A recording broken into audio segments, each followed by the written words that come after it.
So the press conference is going to begin any second now. If it's anything like the other day, there's no stalling. They get right to the point. So thank you again for tuning in to Right Side Broadcasting Network. Please check us out by going to www.rsbnetwork.com. You can also follow us on Twitter and Instagram at RSB Network and Right Side Broadcasting Network on Telegram.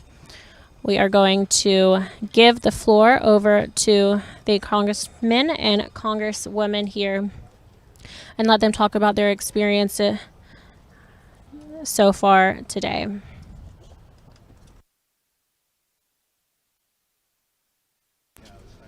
We need to get started because we're going to be called to vote. Right. So you start. Okay, so Paul.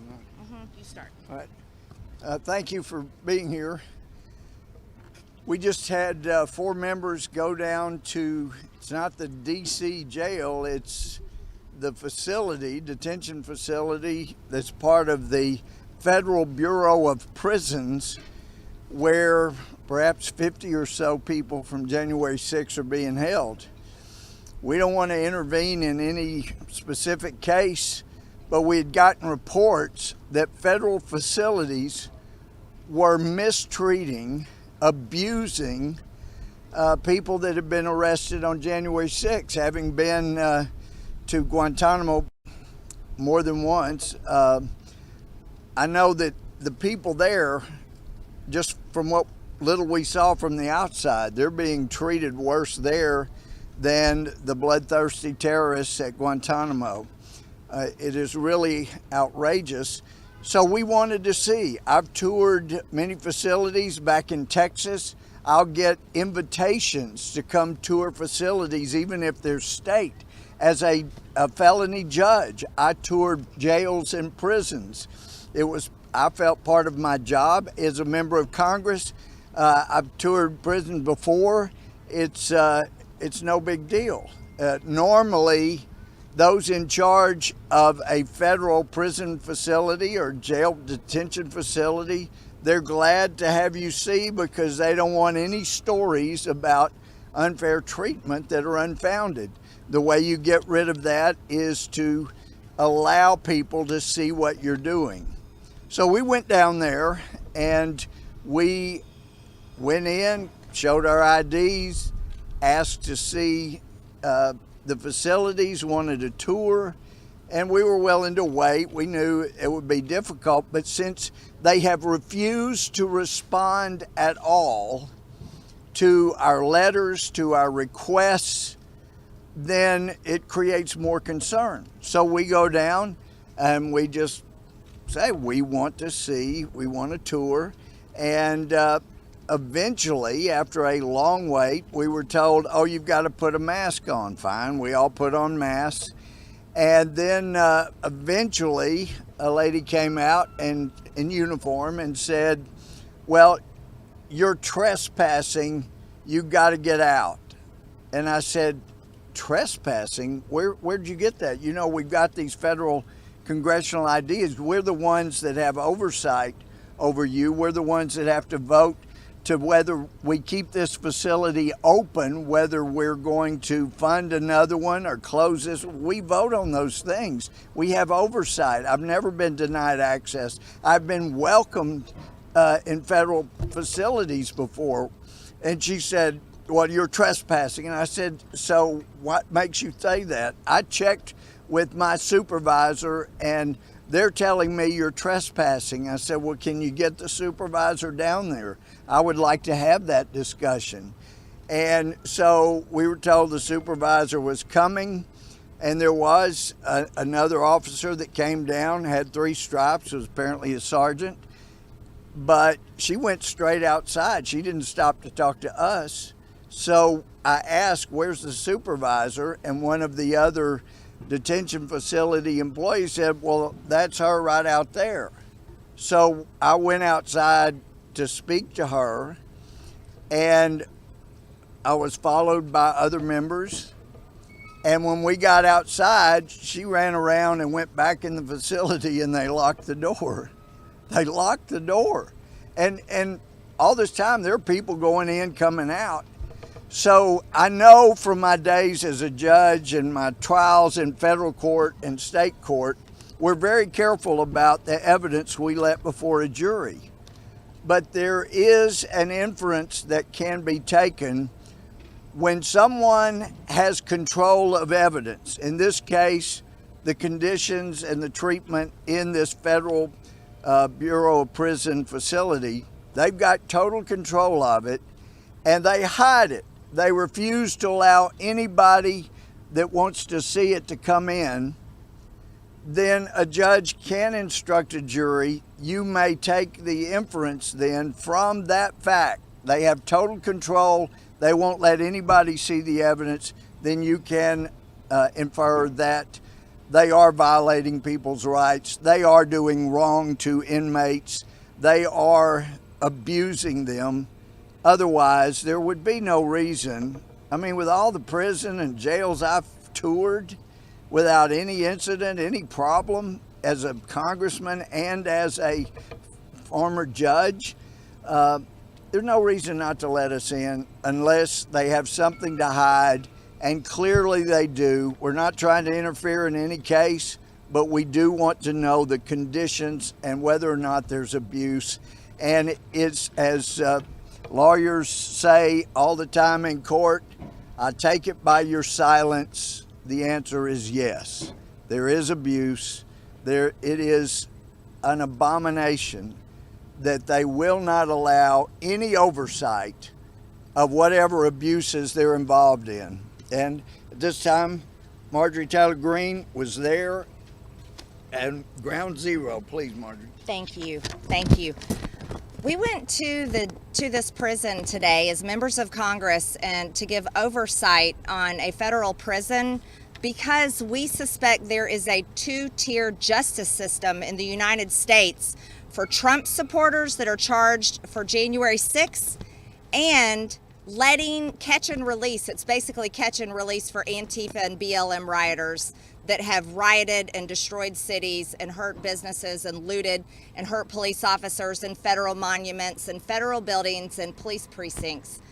You know, we suspected that, but it was confirmed today, and it's an outrage. I'm not just concerned about the January 6th defendants. I'm concerned for all of the people in that prison because we showed up, walked in, and we were told that we were trespassing. Members of Congress trespassing. Just like Congressman Gohmert said, we vote to fund these facilities. We also visit detention centers. I just went to one in California a few weeks ago and went in a detention center where illegals are held by ICE and U.S. Marshals, and they are treated beautifully. I'm not kidding. I am absolutely amazed at how generous our country is and how well we treat people that break the law entering our country and also break law and commit crimes here in America. So they are treated so well in these detention facilities where we hold illegals, but I don't know what is happening in this prison here in Washington, D.C. Let me tell you, everyone should ask questions about that prison. They had an arrogance to them to tell us, members of Congress, that we are trespassing and then to lock us out when we went outside to talk to the person that we were told is the supervisor. This is an outrage. Everyone should be concerned. People from all over the country should call and demand answers about what is happening in that prison. Do you want to know the kind of questions we were going to ask? Oh, let me tell you. These are so difficult, these questions. Here you go. Visitation hours. What are visitation hours? Access to religious texts, reasonable religious service accommodations. Do they have access to exercise? What portion of the time are they on lockdown and solitary confinement? We've heard it's 22 to 24 hours a day. Nutrition content. What do they eat? How often do they get to eat? Access to communication and with families and attorneys. Guess what? We watched an attorney walk up to the door and turned away. He couldn't go in and see his client. The illegals that I saw down at the border in the detention facility there, they have all the access anytime they need to their attorneys and information they need for the cases that they're waiting on. What is happening in our country?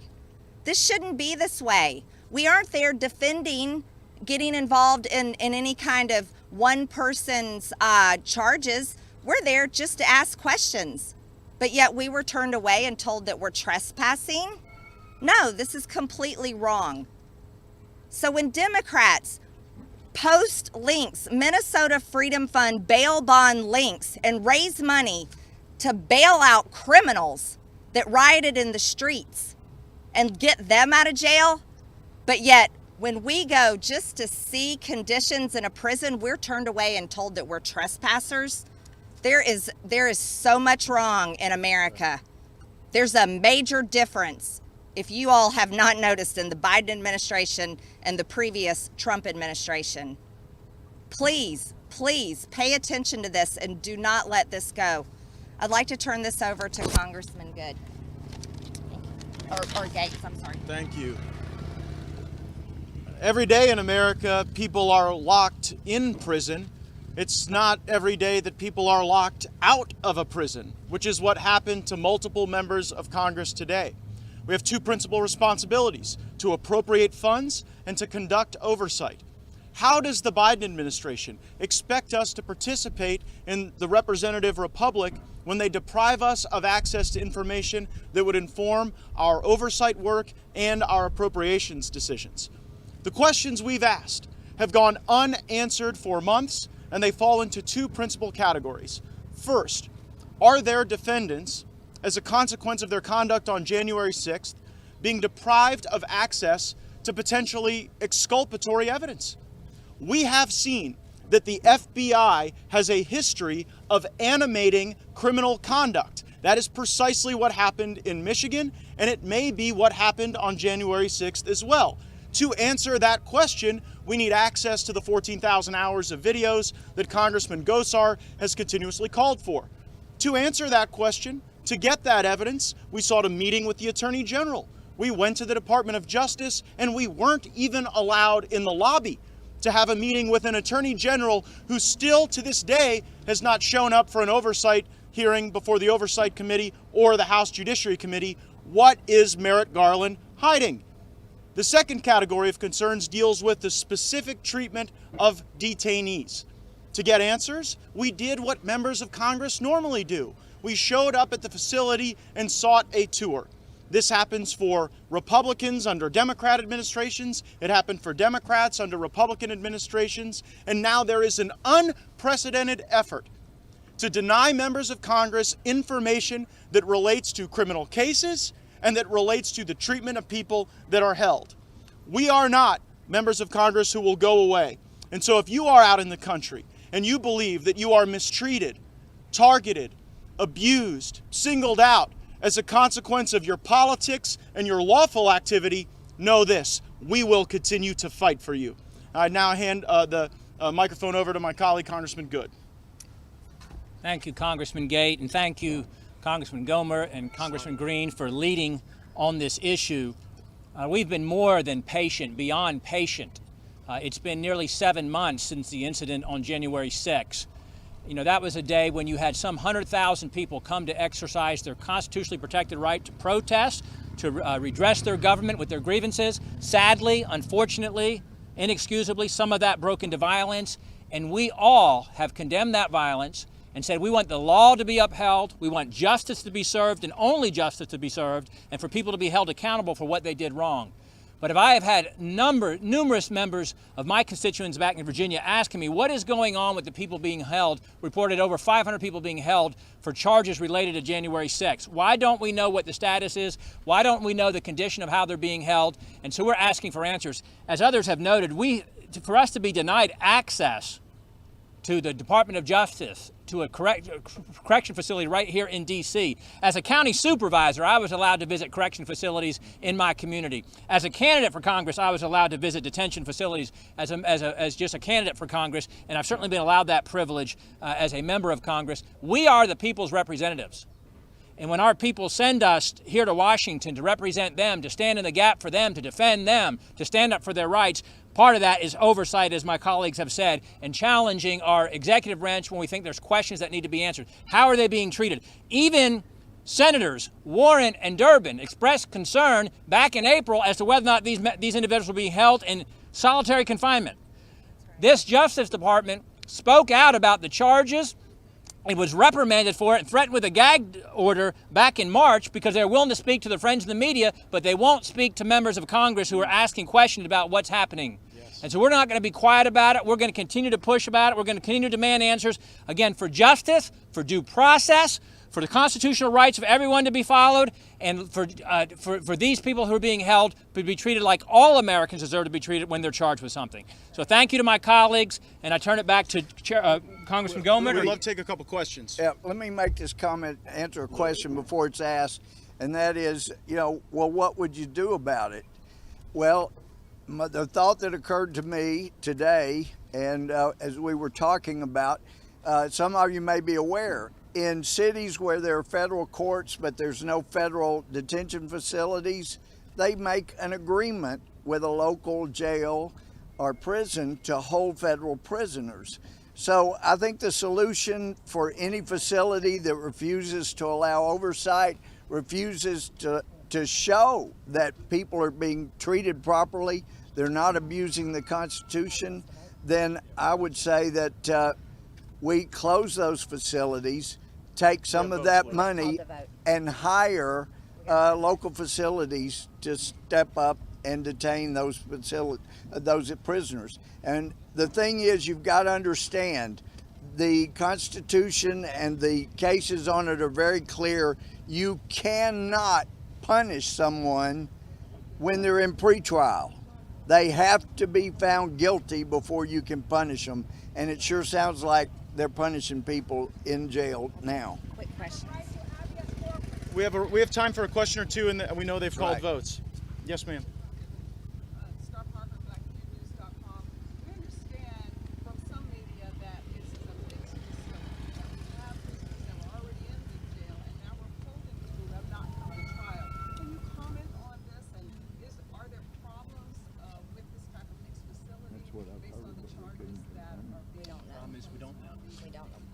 We also have received reports that there are detainees in this facility charged with multiple crimes from multiple time periods, but we don't know. And that's why we went to ask questions and to review the circumstances. Oftentimes there's no substitute for a personal observation of those conditions, and we were denied that opportunity. And I think that question is one many would have, and we hope that with an opportunity to review the facility in the future, we'd be able to give you a more complete answer. It's embarrassing to us. We cannot give a more thorough answer. One more question. Yes, Star, ma'am. Star, it is important to know if there are prisoners that are in punishment phase, and also just inmates who are waiting trial, because ma'am. you Go can ahead treat with your them question. very different.